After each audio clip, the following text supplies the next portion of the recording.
When you buy a good wig, you might need to get it customized to make it look and feel just right. You can take it to a shop or you can send it away and maybe spend a little money. But more and more, folks are learning how to do this for themselves. Today, I'm Zooming with Gretchen Evans of I Make Wigs. Gretchen is what would you say, Gretchen, a wig ventilator, a wig technician, Artisan. wig artisan? Ooh. So tell us a little bit about what your company does. I currently mostly make wigs for the film industry. I have a few personal clients every once in a while when my schedule allows. And then I also teach in-person and virtual wig making classes for both beginner and advanced wig making.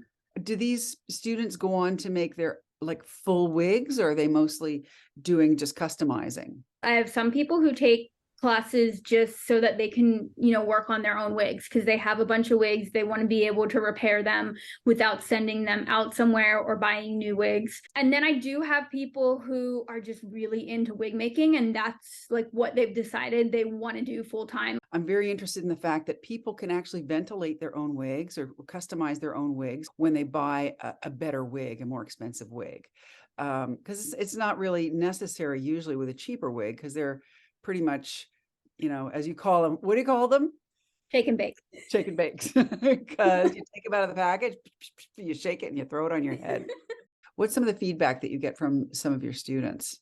The most common thing that I get from new or beginning knotters is that they found it a lot more relaxing than they thought they would.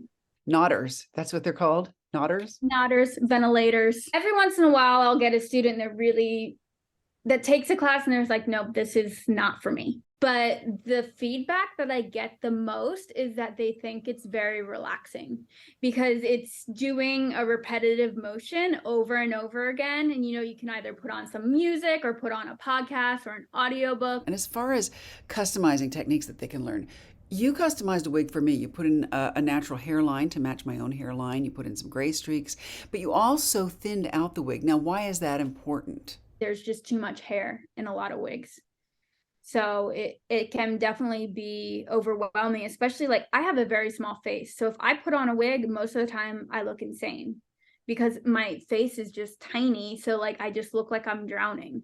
What sort of repair techniques do you teach? Every once in a while, you're going to have to do things like repairing holes or putting more hair into it because, the hair starts to fall out and there's no hair regrowing. I guess all the wigs you're talking about are lace front wigs, right? No, not all of them are lace front wigs. Some of them are hard front. A lot, especially a lot of styles that have a bang will just have it'll either be completely closed off along the edge, which is what we call a hard front or a closed front, or sometimes it will just be closed along the sideburn area and then will be open lace from temple to temple. What do you do when that lace front wears out? How do you handle that? I know some people that are up for that challenge and some people that would rather leave it to the professionals. But that is something that you can do where you can take off the old front and put in the new front and you match up the hair color and texture and all of that so that it's completely seamless and just looks like it's brand new. And so my takeaway from that though is that if the front of your wig wears out, don't throw the wig out.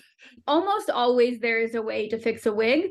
It's just a matter of whether you feel it's worth that investment. What are some of the shows that you've worked Oh on? my gosh, I never ever remember. Do you remember one or two names of Marvel, because Marvel films a lot in Atlanta, some stuff for The Color Purple.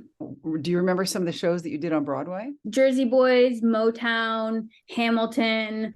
So if people want to study with you, how do they get in touch with you? If you follow me on Instagram at Gretchen Makes Wigs, that's usually where I announce in-person classes down in Atlanta, specifically in McDonough, Georgia. All information can also be found on imakewigs.com.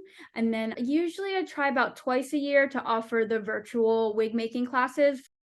It's a great option so that you can kind of get a better feel for whether or not ventilating is going to be your cup of tea. Where do they get their materials from? Do they order them through you or do they order them online? Do you give them a list? The virtual classes, I do have a list of supplies on the website. You are responsible for getting all of the supplies for the virtual classes. Then if you are taking class in person, you do get a kit that they'll be able to take home with them. Well, thank you so much, Gretchen. It's been fun talking to you. And now we know a little more about wig making classes. If you have wig making courses in your area, please feel free to share the details in the comment section below. And if you like these videos and find them helpful, pass them along to other folks who could use them.